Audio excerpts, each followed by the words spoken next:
여러분, 권력을 가진 권력자들은 참 강할 것 같습니다. 그렇지 않습니까? 다른 사람을 복종시키거나 지배할 수 있는 힘을 가지고 그런 지위를 가졌으니 말입니다. 그런데 이런 권력자들도 오히려 작은 것 하나에 심각하게 고민을 하기도 하고 또한 심한 고통을 받기도 합니다. 조선시대의 어린 임금이었던 단종을 몰아내고 수양대군이 왕위에 오르는 계유정난이 있었습니다. 이런 계유정난의 이야기를 영화로 만든 것이 관상입니다. 그런데 영화 관상의 마지막 장면에서 관상가는 계유정난을 성공적으로 이끌고 권력자가 된 한 명에게 이런 말을 남깁니다. 당신은 목이 잘릴 팔자요. 그런데 이상하게도 한 명에는 그 말 한마디 때문에 죽을 때까지 고통을 받습니다. 말 한마디가 시대의 권력가를 죽는 날까지 괴롭힌 것입니다. 여러분, 오늘 본문에도 최강의 대제국 이 바벨론의 느부갓네살 왕이 이와 비슷한 경험을 합니다. 꿈 때문에 마음이 흔들리고 꿈 때문에 얼마나 괴로웠던지 잠을 잘 이루지 못합니다. 아마도 그 꿈이 매우 중요한 의미를 가지고 있다고 느꼈기 때문일 것입니다. 오늘 본문 1절을 보시면 느부갓네살이 다스린 지 2년이 되는 해에 느부갓네살이 꿈을 꾸고 그로 말미암아 마음이 번민하여 잠을 이루지 못한지라. 대제국 바벨론을 다스리는 그런 권력을 가진 권력가도 결국 미래의 일을 알지 못하여서 두려움에 뜨는 그런 존재였던 것입니다. 느부갓네살 왕은 박수와 술객과 점쟁이와 술사들을 불러서 자신의 꿈의 내용과 그 해석을 말하라고 명령합니다. 그런데 대부분의 경우 이런 꿈 해몽은 자신이 어떤 꿈을 꾸었는지를 말하고 그 꿈을 듣고 술사들이 그것을 해석하는 순서로 진행합니다. 그러나 느부갓네살 왕은 자신의 꿈을 말하지 않고 술사들이 그 꿈의 내용도 알아낼 것을 요구합니다. 여러분, 이런 대화가 오늘 본문 5절 그리고 8절에서 9절까지 두 번이나 반복된 것은 왕의 마음이 분명하다는 것을 우리에게 보여줍니다. 그건 왕이 술사들을 믿지 못한다는 그런 뜻입니다. 만약 꿈이 불길하여서 왕의 자리를 잃는다는 내용이라면 술사들은 거짓으로 좋은 해석을 내놓은 후에 다음 왕에 대해 사람에게 줄을 대려고 그렇게 할 것입니다. 아마 이전에도 그런 일이 있었기 때문에 느부갓네살 왕은 꿈과 해석을 모두 말하라고 한 것입니다. 여러분, 아무리 세상의 권력자라도 미래 앞에서는 얼마나 무력한지 모릅니다. 여러분, 그렇지 않습니까? 미래에 대한 치밀한 비전과 계획을 가지고 또 최선을 다하고 열심히 노력하더라도 실제로는 자신이 뜻한 대로 이루어가는 사람은 거의 없으며 오히려 전혀 뜻하지 아니하는 일이나 불의의 사고로 모든 것이 숲으로 돌아가는 경우가 많은 법입니다. 느부갓네살 왕은 자신의 왕궁의 재산을 들여서 인재를 뽑아서 술사들을 교육시켰지만 정작 그들을 믿지 못했습니다. 정말 아이러니합니다. 느부갓네살 왕의 명령을 받은 술사들이 다음과 같은 대답을 합니다. 10절과 11절입니다. 갈대아인이 왕 앞에 대답하여 이르되 세상에는 왕의 그 일을 보일 자가 한 사람도 없으므로 어떤 크고 권력 있는 왕이라도 이런 것으로 박수에게나 술객에게나 갈대아인들에게 물은 자가 없었나이다. 왕께서 물으신 것은 어려운 일이라.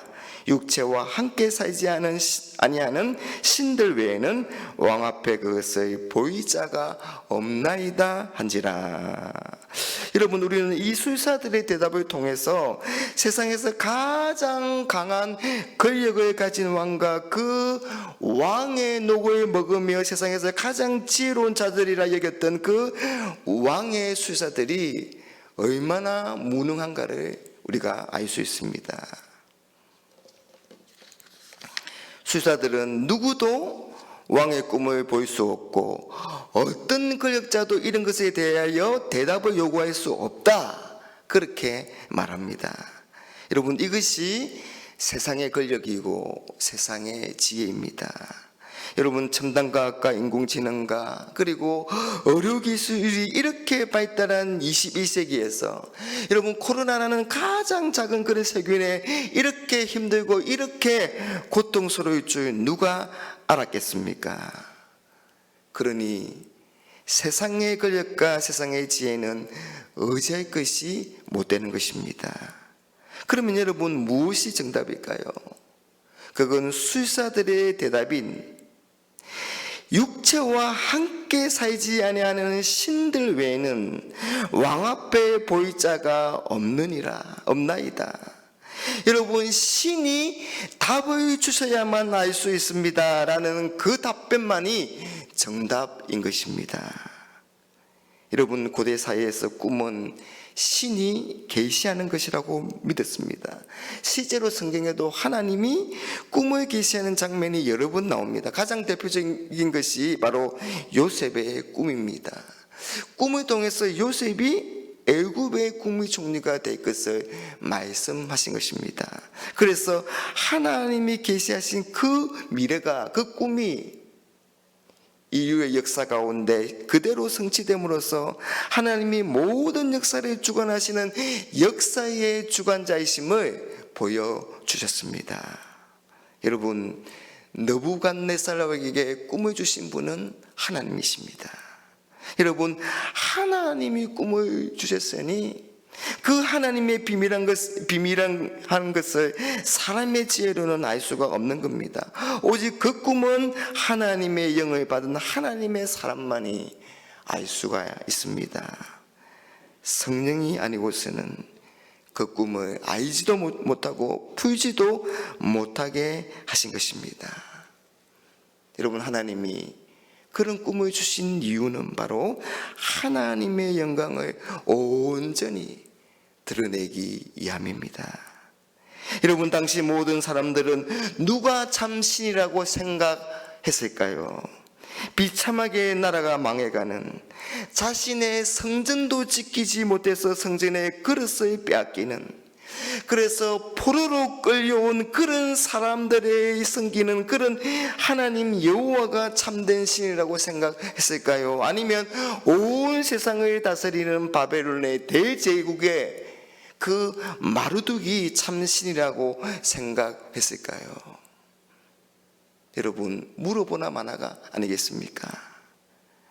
그러나 하나님은 그 느부갓네살 왕의 꿈을 바벨론의 모든 박수와 수객과 점쟁이와 술사가 해결하지 못한 것을 이 성령의 사람 다니엘을 통해서 해결하게 하심으로 하나님 여호와만이 진정한 신이심을 만천하에 드러내시는 겁니다. 여러분, 세상의 지혜는 한 치 앞도 예상할 수 없으며 세상의 권력은 코앞에 있는 재앙조차 막지 못합니다. 그러니 세상의 지혜와 세상의 힘을 의지해서는 안 되는 것입니다. 여러분, 우리가 세상을 살아가다 보면 이 우리의 처지가 마치 포로로 끌려온 그런 다니엘처럼 작고 초라하게 여겨질지도 모릅니다. 그러나 우리가 믿는 하나님은 결코 작지 아니하십니다. 그러니 사랑하는 여러분, 우리가 인생의 여러 가지 문제를 만날 때, 어려운 문제를 만날 때 자기를 부인하고 하나님만이 이 문제를 해결해 수 있는 분임을 우리가 믿음으로 고백합시다. 오직 하나님만이 정답임을 믿고 그 하나님만을 의지하고 겸손하게 하나님 앞에 나아가고 하나님을 찾고 구하는 그런 참 믿음을 가지고 살아가게 되는 우리 모두가 되시기를 주님의 이름으로 축복합니다.